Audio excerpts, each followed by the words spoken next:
Hello everyone. आज के video में हम ड्रिवन और forced simple harmonic oscillator, Hindi में इसे चालित या प्रणोदित सरल आवर्ती दोलक कहते हैं, इसके बारे में डिटेल में पढ़ेंगे।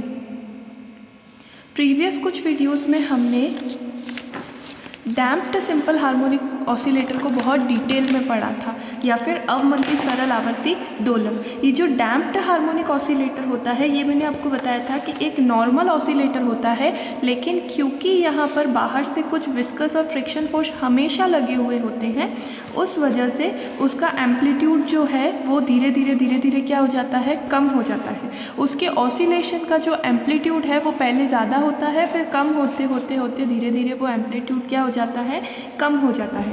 ये था हमारा डैम्प्ड हार्मोनिक ऑसिलेटर, जिसमें वो उसकी डैम्पिंग होती रहती है लगातार।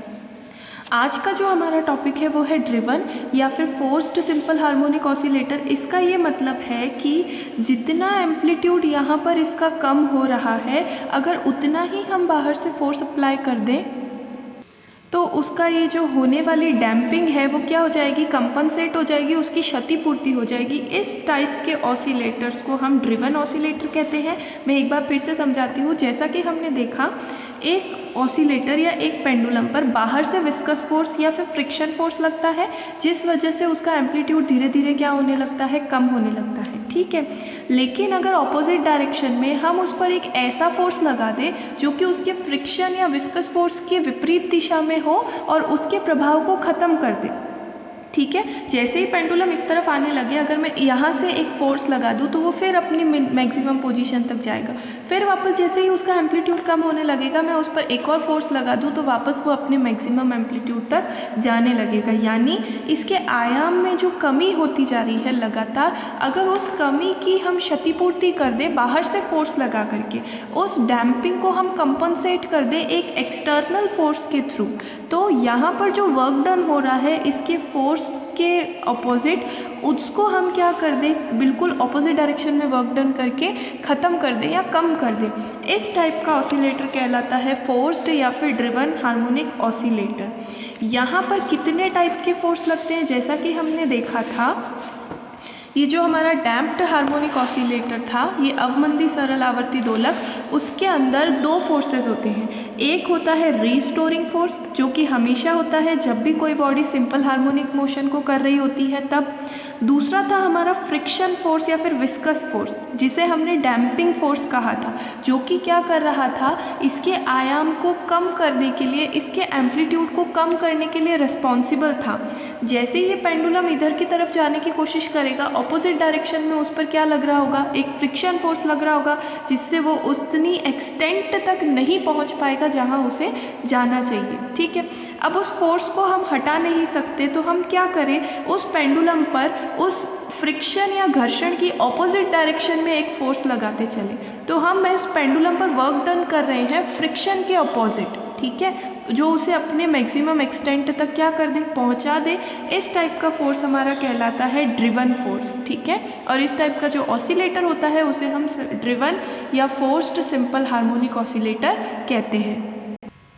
तो इस तरह से हमने ड्रिवन हार्मोनिक ऑसिलेटर को समझ लिया। In this type of oscillator an external force is applied, बाहर से एक फोर्स लगाया जाता है in the opposite direction of damping force. जो इसका ये डैम्पिंग फोर्स है FD, यहाँ पर जो इसका डैम्पिंग फोर्स लगता है उसके ऑपोजिट डायरेक्शन में एक एक्सटर्नल फोर्स लगाया जाता है। ठीक है, विच कंपनसेट्स द डैम्पिंग ऑफ ऑसिलेटर, जो इसकी ऑसिलेटर की डैम्पिंग को क्या करता है, कुछ हद तक कम करने की कोशिश करता है। ठीक है, इसी को हमने हिंदी में लिख लिया। इस प्रकार के दोलन में घर्षण बल की विपरीत दिशा में एक बाह्य बल लगाया जाता है जो इसके अवमंदन की क्षतिपूर्ति करता है। अगर हम डायग्रामेटिकली इस चीज़ को समझने की कोशिश करें तो ये हमारी मीन पोजीशन है, पेंडुलम की माध्य स्थिति है। जब हम यहाँ से इसको थोड़ा सा फोर्स लगा करके डिस्प्लेस करके छोड़ देंगे और जब ये अपने ऑसिलेशन को स्टार्ट करेगा तो हम मान लेते हैं कि ये किसी x डिस्प्लेसमेंट पर है t टाइम पर। उस टाइम पर इस ड्रिवन ऑसिलेटर की केस में, प्रणोदित आवर्ती दोलक के केस में 3 टाइप के फोर्स लग रहे होंगे। एक होता है रीस्टोरिंग फोर्स, जो हर एक सिंपल हार्मोनिक मोशन की कंडीशन में लगता है। जब भी कोई चीज़ अपनी माध्य अवस्था से इधर उधर गति करती है तो ये जो फोर्स होता है ये उसे अपनी मेन पोजीशन की तरफ लाने की कोशिश करता है। तो ये है हमारा रीस्टोरिंग फोर्स।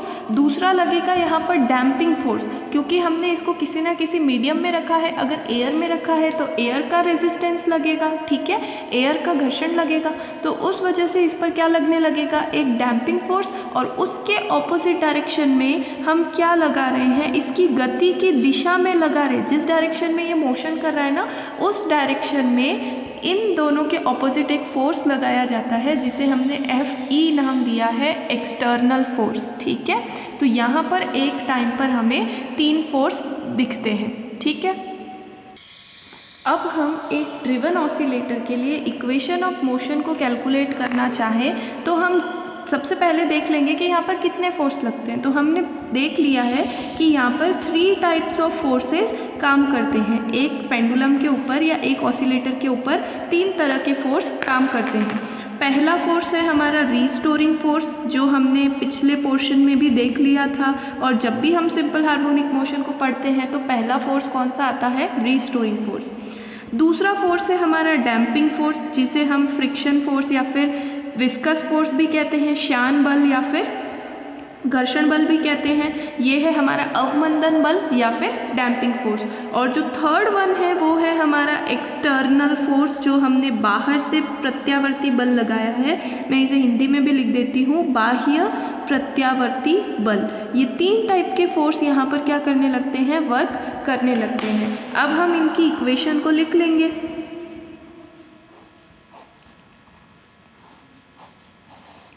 अब हम जानते हैं, हमने लास्ट सेक्शन में भी ये चीज़ देखी थी कि जो रीस्टोरिंग फोर्स होता है वो Fr is equal to -kx के बराबर होता है, जो कि हमने हुक्स लॉ से निकाला था।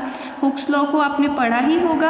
अगर मैं हुक्स लॉ यूज़ करूं तो यहाँ से मुझे मिलेगा restoring force is equal to F is equal to -kx, जो कि उसकी डिस्प्लेसमेंट की ऑपोजिट डायरेक्शन में होता है। अगर हमने पेंडुलम को इस डायरेक्शन में डिस्प्लेस किया है तो रीस्टोरिंग फोर्स उसे ऑपोजिट डायरेक्शन में वर्क करके अपने मेन पोजीशन में लाने की कोशिश करता है। तो ये हो गया हमारा रीस्टोरिंग फोर्स। इसमें ये जो K होता है इसे हम कहते हैं फोर्स कांस्टेंट,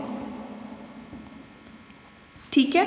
इसी तरह से हम डैम्पिंग फोर्स को लिख लेते हैं। इसे मैं Fr से डिनोट करूंगी, डैम्पिंग फोर्स को मैं Fd से डिनोट करती हूँ। तो डैम्पिंग फोर्स जो होता है वो वेलोसिटी के डायरेक्टली प्रोपोर्शनल होता है। जैसे जैसे वेलोसिटी बढ़ेगी उसको अपोज करने वाला, उसकी विपरीत दिशा में लगने वाला घर्षण बल भी क्या होगा, लगातार बढ़ता जाएगा।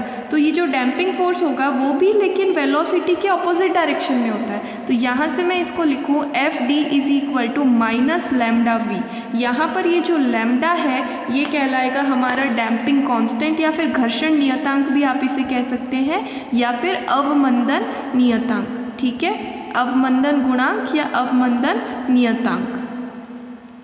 तो ये हो गया हमारा डैम्पिंग फोर्स। अब जो थर्ड टाइप का फोर्स लगेगा वो बहुत इंपॉर्टेंट है इस केस में, वो है Fe, यानी कि एक्सटर्नल फोर्स, प्रत्यावर्ती बल। बाहर से हम कैसा लगा रहे हैं, प्रत्यावर्ती बल लगा रहे हैं, जो कि हमारा होगा F0 साइन ओमेगा t के बराबर। ये वो फोर्स है जो हमने बाहर से लगाया है, ठीक है। अब इन तीनों फोर्स का रिजल्टेंट क्या होगा, यहाँ पर हम लिख लेते हैं। रिजल्टेंट फोर्स ऑन ऑसिलेटर, परिणामी बल। हम क्या निकाल रहे हैं, परिणामी बल क्या होगा यहाँ पर, तो रिजल्टेंट फोर्स होगा F इज इक्वल टू, तीनों फोर्सेस के सम के बराबर होता है हमेशा resultant, Fr plus Fd plus Fe के बराबर होगा यहाँ पर इस केस में हमारा रिजल्टेंट फोर्स, ठीक है। अब हम इन तीनों की वैल्यूज पुट कर लेंगे तो हमें यहाँ पर F मिल जाएगा। तो F is equal to Fr क्या होगा, -kx, इसी तरह से एफ डी क्या होगा, माइनस लैम्डा वी, क्योंकि ये दोनों ये जो है मोशन की ऑपोजिट डायरेक्शन में काम करते हैं। और तीसरा हो जाएगा एफ ई, जो कि होगा F naught sine omega T. इसको मैं थोड़ा सा और सॉल्व कर देती हूँ, माइनस के x minus lambda we plus F naught sine omega t. अब हम न्यूटन के सेकेंड लॉ से जानते हैं एफ जो होता है वो एम ए के बराबर होता है। ये होता है त्वरण, एसिलेशन। अब इस एसिलरेशन को हम क्या करते हैं, x के टर्म्स में लिख लेते हैं। तो ये हो जाएगा D square x upon D T square minus के x minus lambda we plus F naught sine omega T. जो प्रोसेस हम फॉलो करते हैं पहले भी उसी को हम फॉलो करेंगे। m को तीनों तरफ क्या कर देंगे, दोनों तरफ डिवाइड कर देंगे। तो यहाँ से ये m डिवाइड हो जाएगा तो हमें मिलेगा D X square upon D T square is equal to minus K by M X minus lambda by M V plus F naught upon M sine omega T. ठीक है, अब हमें एक इक्वेशन बनानी है। तो आपको ये चीज़ दिखी गई होगी कि ये एक सेकेंड ऑर्डर की डिफरेंशियल इक्वेशन बनेगी, क्योंकि यहाँ पर D square x upon D T square है। ठीक है, यहाँ पर मैं देख लेती हूँ एक्स है, एक्स यानी कि इसी का ही बिल्कुल एक पावर एक दे रखी है। और यहाँ पर इस v को अगर हम x के टर्म्स में चेंज करें तो ये बनेगा, तो हमारी इक्वेशन हो जाएगी D square x upon D T square. यहाँ पर D x by d T है और यहाँ पर क्या है, x है ना। हमने इस इक्वेशन को सेकंड ऑर्डर डिफरेंशियल इक्वेशन बना दिया है। अब हम क्या करेंगे, वो सारी ही टर्म्स जिसमें x है उन सबको एक साइड लेकर के अरेंज कर लेंगे। तो इसे भी यहाँ शिफ्ट कर देंगे, इसे भी यहाँ शिफ्ट कर देंगे। तो हमें मिलेगा d square x upon D T square plus जो ये d x by d t वाली टर्म है इसको मैं आगे लिख रही हूँ, lambda by m d x by d t. इसी तरह से ये वाली टर्म भी यहाँ आकर के प्लस हो जाएगी। तो k by m x is equal to f naught upon M sine omega T. ठीक है, ये बिल्कुल वही चीज़ है जो हमारे डैम्प्ड हार्मोनिक ऑसिलेटर की केस में इक्वेशन बनी थी, लेकिन वहाँ पर राइट हैंड साइड में ज़ीरो था, जबकि यहाँ पर ज़ीरो नहीं होकर के ये वाली एक हमको टर्म मिल रही है जो कि एक्सटर्नल फोर्स के बराबर है। ठीक है, अब हम क्या करते हैं, इन्हें कुछ वैल्यूज़ कंसीडर कर लेते हैं। ये लैम्डा बाई एम भी कांस्टेंट है, के बाई एम भी कांस्टेंट है, एफ नॉट बाई एम भी कांस्टेंट है। ये जो एफ नॉट है ये क्या चीज़ है, ये एफ नॉट है इस एक्सटर्नल फोर्स का आयाम, इसकी मैक्सिमम वैल्यू। आयाम क्या होता है, डिस्प्लेसमेंट या जो भी क्वांटिटी हम ले रहे हैं उसकी मैक्सिमम वैल्यू। तो यहाँ पर हम लिख लेते हैं एम्पलीट्यूड। ये क्या चीज़ है, इसकी मैक्सिमम वैल्यू या फिर एम्पलीट्यूड के बराबर है। ठीक है, तो ये भी कांस्टेंट होता है, हमेशा उसका एम्पलीट्यूड क्या रहेगा, कांस्टेंट। तो ये सारी ही टर्म्स कांस्टेंट है, इनको हम कुछ कंसीडर कर लेते हैं। तो हमने पहले भी देखा था जब हमने डैम्प्ड हार्मोनिक ऑसिलेटर को पढ़ा था कि लैम्डा बाय एम को हम कंसीडर करते हैं 2r। ठीक है, इसी तरह से k बाय एम को हम कंसीडर कर लेंगे ओमेगा नॉट स्क्वायर। और ये जो नई टर्म इस बार हमारे पास बन करके आई है एफ नॉट अपॉन एम, इसे हम कंसीडर कर लेंगे स्मॉल एफ नॉट। ठीक है, आप चाहे तो कोई और नोटेशन भी दे सकते हैं, पर यहाँ पर हमने लैम्डा बाय एम को 2r मान लिया, के बाय एम को ओमेगा नॉट स्क्वायर मान लिया और एफ नॉट बाय एम को हमने स्मॉल एफ नॉट कंसीडर कर लिया। अब हम इस इक्वेशन में इसको रिप्लेस कर देंगे तो हमें इक्वेशन मिलेगी d square x upon D T square plus 2r d x by d t plus omega naught square x is equal to small f naught sine omega t. ये जो equation है ये है equation of simple harmonic motion. ये हमारी simple harmonic motion की equation है। ठीक है, तो इसे हम लिख लेते हैं, this is equation of simple harmonic motion of a driven oscillator.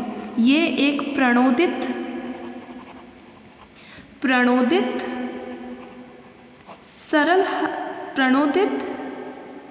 दोलक के लिए